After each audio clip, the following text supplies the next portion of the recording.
आज का दिन लोकतंत्र के लिए काला दिन माना जाएगा। आज जो यह सदन में हुआ, लोकतंत्र के मंदिर में हुआ लोकतंत्र की हत्या, यह अभूतपूर्व है। आपने आज तक ऐसा नहीं देखा होगा कि आचार समिति में फर्जी मामला बनाकर इस तरह से किसी भी सदस्य की सदस्यता ले ली जाए। आपने यह भी देखा होगा कि अगले को अपना पक्ष रखने का मौका भी नहीं दिया गया। ये पटकथा दिनांक 19 अप्रैल 24 को एक अन्य मार्ग में माननीय बिहार के मुख्यमंत्री नीतीश कुमार के नेतृत्व में बन चुका था। उनका साफ कहना था कि भाई सुनील कुमार सिंह जो भ्रष्टाचार की बात उठाता है, किसान की बात उठाता है, मजदूर की बात उठाता है, रोजगार की बात उठाता है, उसकी सदस्यता चाहे नियम विरुद्ध हो आपको ले लेना है। और इसके लिए दो व्यक्ति को यह कार्य सौंपा गया। एक को लोभ दिया गया कि भाई आपको उप सभापति बनाया जाएगा और एक को लोकसभा का टिकट देने का प्रलोभन दिया गया। और इस प्रलोभन के दबाव में सारा कुकर्म कराया गया उन लोगों से। आप लोग ये भी जानते हैं कि जो नियमावली बनाई गई है बिहार विधान परिषद की कार्य संचालन नियमावली, उसमें दंड में कहीं भी प्रावधान नहीं है कि आप किसी सदस्य का सदस्यता ले लें। तो आपने ये भी देखा होगा कि जिस तरह से आज सदन में जब नेता प्रतिपक्ष ने कहा कि भाई यह जो आप इस मामले को लाए हैं इस पर चर्चा होना चाहिए, सभापति महोदय ने हम लोगों को आश्वस्त किया कि भाई इस पर चर्चा जिस समय ये आएगा हाफ टाइम के बाद कराया जाएगा। लेकिन उसको आनन फानन में हाफ टाइम के पहले ही हाँ ना करके समाप्त करा दिया गया। मैंने उठ करके बोला कि भाई जिसको फांसी दी जा रही है कम से कम उसकी बात तो सुन लीजिए। और ये बिल्कुल यह लोकतांत्रिक मूल्यों का हत्या है जो आज जो सदन में हुआ है, ये सदियों तक लोग याद रखेगा। आज यह सदन का बिल्डिंग भी कह रहा है कि न्यायपूर्ण निर्णय हुआ है। आप किसी कर्मचारी से बात कीजिए, किसी सदस्य से बात कीजिए, सभी लोगों ने कहा है कि यह लोकतांत्रिक मूल्यों का हत्या है। और नहीं जा रहे थे, कहा जा रहा था। बिल्कुल यह फर्जी आरोप है। जितने बार भी हमको नोटिस मिला, उस समय लोकसभा का चुनाव चल रहा था, मैंने कहा कि राष्ट्रीय जनता दल ने मुझे स्टार कैंपेनर बनाया है, मैं सारण का प्रभारी हूं, इसलिए जैसे ही लोकसभा का चुनाव खत्म होगा मैं आपके दिए हुए तिथि पर उपस्थित होकर सभी वस्तु स्थिति की जानकारी दूंगा। उसके बाद उन्होंने कहा कि नहीं, आप लास्ट 12 तारीख को आइए, नहीं तो मैं एक तरफा फैसला ले लूंगा। 12 तारीख को उपस्थित होकर मैंने समिति के समक्ष कहा कि भाई जब तक हमको साक्ष्य नहीं दीजिएगा नेचुरल जस्टिस के तहत, जब तक आप वीडियो का क्लिप नहीं दीजिएगा, तब तक हम कैसे जवाब दे सकते हैं। इसके बाद भी मुझे न तो साक्ष्य उपलब्ध कराया गया, न वीडियो क्लिप उपलब्ध कराया गया। और समिति के 3 सदस्य, समिति में 6 सदस्य थे, 3 समिति ने यह लिख करके दिया है कि भाई जो यहाँ पर प्रक्रिया चल रहा है, जो इसका प्रोसीडिंग है, वो हम लोग को कृपया उपलब्ध कराया जाए। जो कमेटी के सदस्य थे, यह निर्णय क्या हो रहा है एक तरफा, उन लोग को भी उपलब्ध नहीं कराई गई। उन लोगों ने भी लिखित रूप से सभापति को दिया है।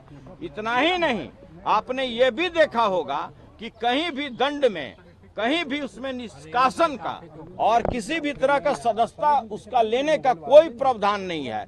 इसमें दंड में स्पष्ट लिखा हुआ है।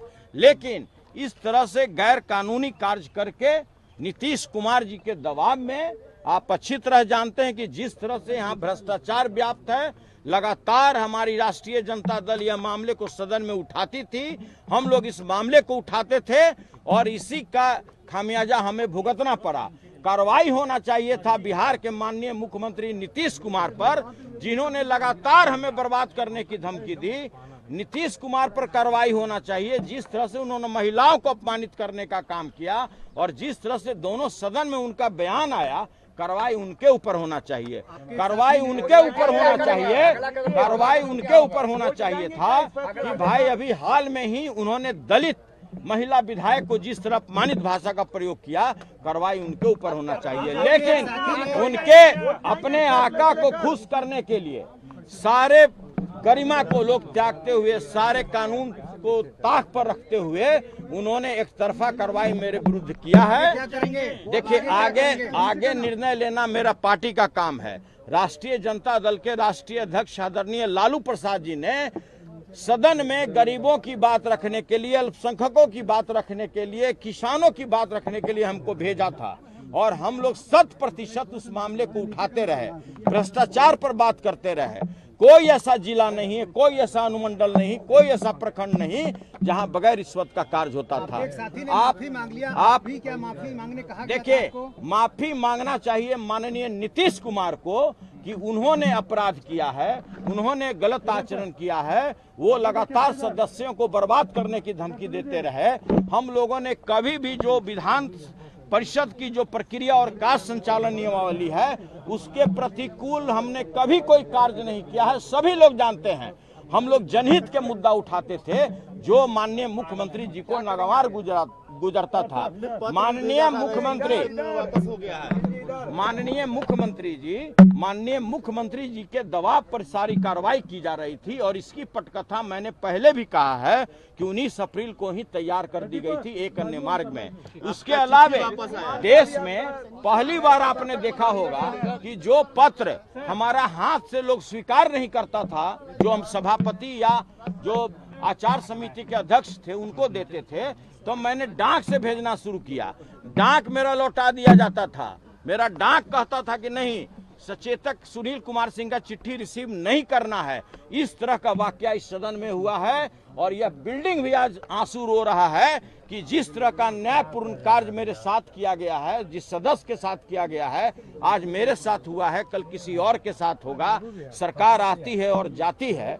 आज वाकया मेरे साथ हुआ है, कल अगले के साथ होगा, लेकिन बिल्कुल अन्यायपूर्ण कार्य है। कोई आदमी को उपसभापति बनना था, किसी को लोकसभा का सदस्य बनना था और नीतीश कुमार जी ने उन लोगों को प्रलोभन देके दबाव में ऐसा कार्य कराया है जो नियम संगत नहीं है।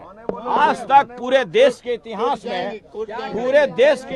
में ऐसी घटना नहीं हुई है कि कोई व्यक्ति अगर वेल में आकर के न्यायपूर्ण तरीके से, संसदीय तरीके से अगर अपनी मांग को रख रहा है, किसानों की मांग को रख रहा है, जो बेरोजगार युवक है उसकी मांग रख रहा है और उसकी सदस्यता खत्म कर दी जा रही है। मिमिक्री करने का भी है, आप नीतीश कुमार की मिमिक्री कर रहे हैं।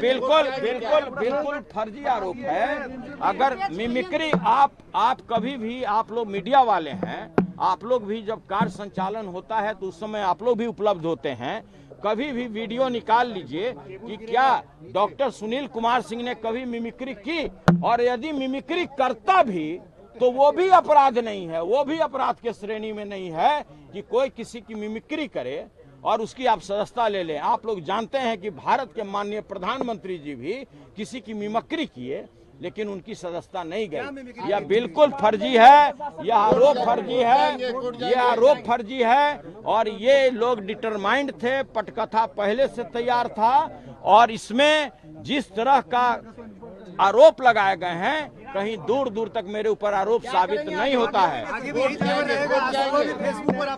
देखिए, किसी व्यक्ति को अगर आपने सदन से निकाल दिया तो आप सड़क से नहीं हटा सकते हैं। मेरा आवाज सड़क पर से ऐसा लागू होगा जो नीतीश कुमार के कान को भेदते हुए उनके दिमाग तक जाएगा। ये समाजवादी चोला में देश में इतना बड़ा भ्रष्टाचारी नेता कोई नहीं है माननीय नीतीश कुमार जैसा। माननीय नीतीश कुमार जैसा महिलाओं को अपमानित करने वाला नेता इस देश में कोई पैदा नहीं हुआ है।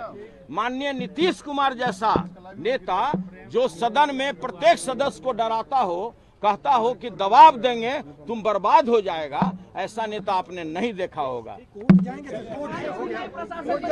यह निर्णय कोर्ट जाएंगे कि नहीं जाएंगे, यह निर्णय लेना पार्टी का काम है। हमारी राष्ट्रीय जनता दल राष्ट्रीय अध्यक्ष आदरणीय लालू प्रसाद जी, तेजस्वी यादव जी निर्णय लेंगे कि आगे हमको क्या करना है।